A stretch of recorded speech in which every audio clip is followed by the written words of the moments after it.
Hello YouTube, I'm here today to talk about autopilot decks. It's a phrase that you'll have no doubt have heard a million times before, and I'm here to tell you that there is some skill involved. And by that I mean that not everyone can pick up the deck and be successful with it. If you go back to 2011, 2012, you look at the players who were doing well. The format, by the way, was Dino Rabbit, Wind-Ups, Insectors. A lot of people hated it, but there you go. I'm using it in this video, maybe because I like the deck a little bit too much. Anyway, the most successful players in the game, you think of names like Fraser Smith, Joji Orlando. Joji Orlando got something like 7 consecutive tops with the deck, so he's really damn good. And those are players that had a lot of skill about them, and that's why they were able to be successful with the deck. Not everyone could pick it up and do well. If you look at the game state in front of you, this is a typical Dino Rabbit format game state, and I'm going to show you a couple of game states in this video to illustrate my points. So your opponent has gone first and they've set 2 back row. So it's not the best opening, and the last thing you want to do is start your turn facing down a Lagia with back row. Well, we have started our turn, we've drawn the rabbit, and we've gone full helmet, strapped on, brought out the Cabazols, went into the Lagia, and set 4 back row. So all is going well. Our opponent hasn't responded to the Lagia, and yeah, we're in a good position. Now, this can change in an instant, and this is how. Your opponent draws for turn and activates this Heavy Storm. Heavy Storm was a very real part of this format, and something that you had to be aware of when you were setting your back row.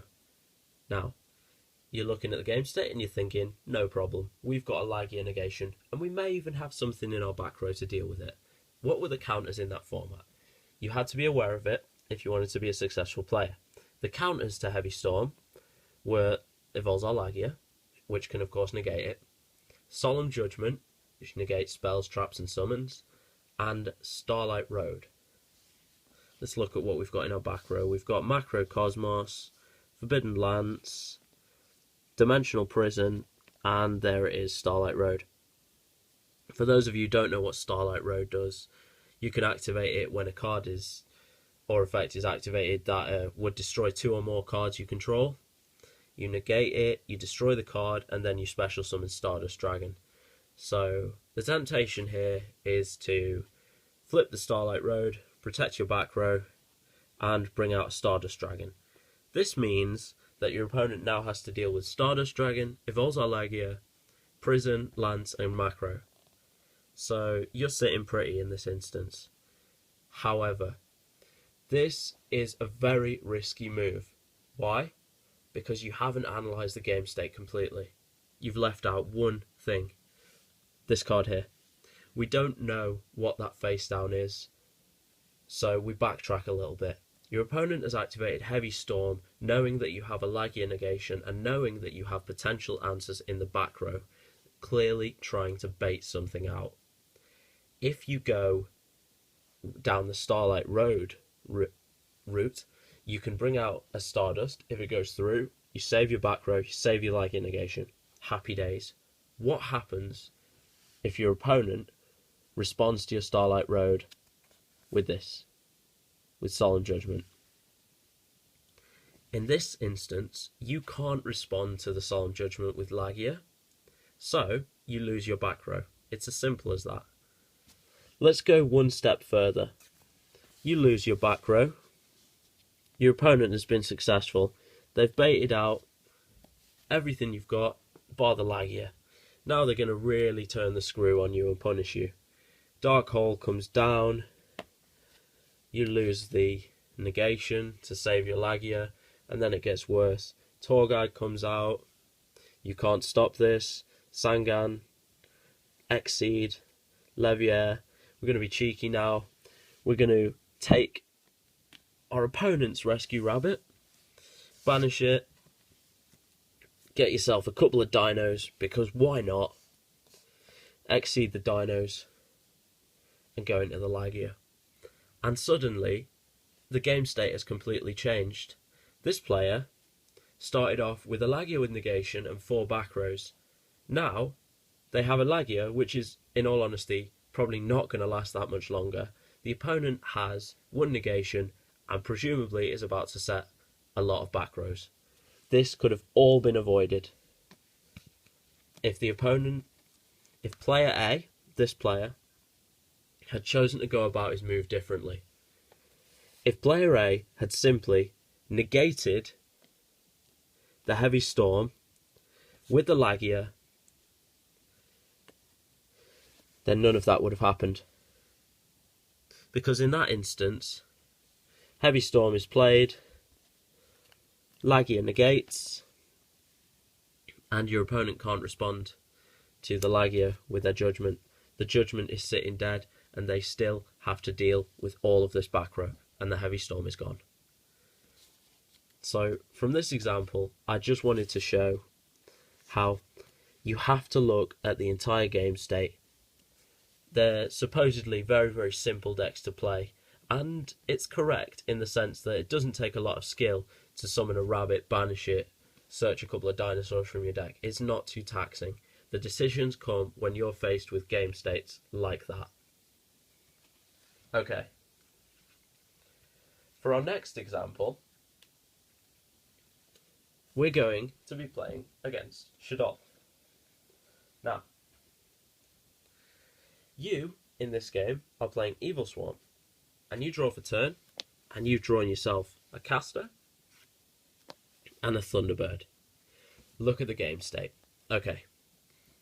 We've drawn ourselves these 2 cards. It's been going on. It's been a really tense game, back and forth, and we've lost track of all of the interactions.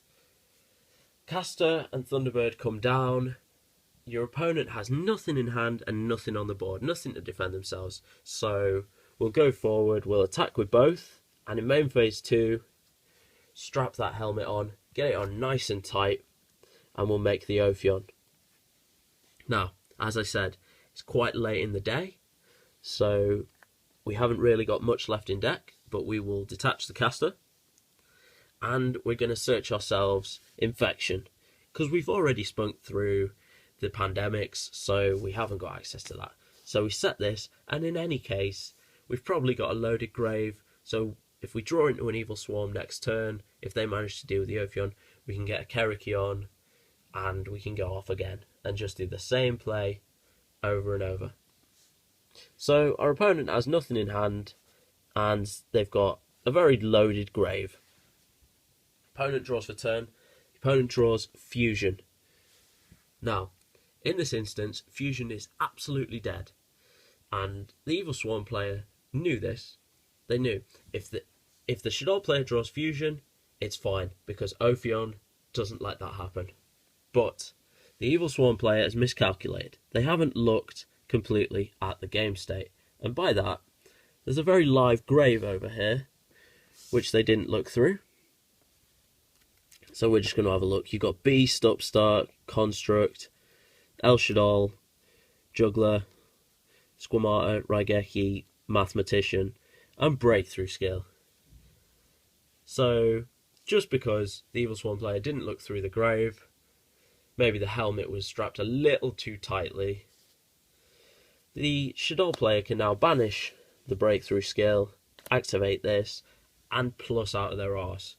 And in all honesty, they're playing clowns, so they can even make a little rank 4 if they want. They can make a giant hand to stop the Kerakion. I can't show you a giant hand in this video, I don't have one, but that just shows you how the Shadol player is right back in this game, and in all honesty, they probably deserve to win this game because of that misplay. Whereas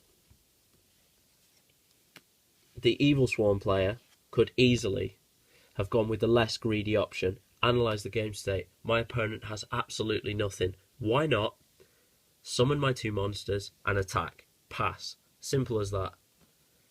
What is the opponent going to draw? Unless your opponent gets extremely lucky and draws BLS, then you should be alright in theory, because the Shadol cards are quite low in attack points. Nothing's really going to deal with the threat of the monsters. They could draw dead fusions at this point in time.